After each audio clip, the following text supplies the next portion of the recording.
Today we're going to show you how to make the perfect hard-boiled egg. So to get started, we have 6 eggs here and a pot.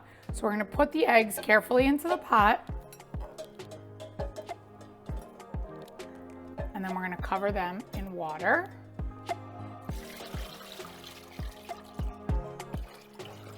I'm going to cover the eggs completely. We're going to add a teaspoon of salt to the water, and then we're going to turn this on high heat. We're going to leave these eggs sit and bring them to a boil.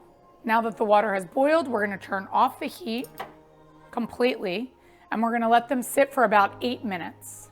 So it's been about 8 minutes, so we're going to take some ice in a bowl and some cold water. We're going to make a nice ice bath. And then we're going to take this flatted spoon, take our eggs out of the hot water, and we're going to add them right to the ice bath. So what this is going to do is it's going to help us peel the eggs nice and easily. So this is perfect for any time you're making a hard-boiled egg, but also when you're dyeing those beautiful Easter eggs. At Easter time, you want to make sure that you're able to peel them. So the ice bath will separate the shell from the egg.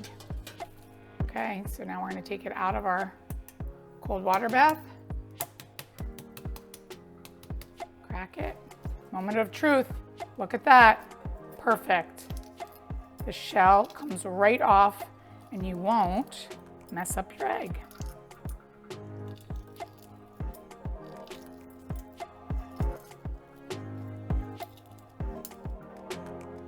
Perfect. So now the shell comes off completely, nice and easy.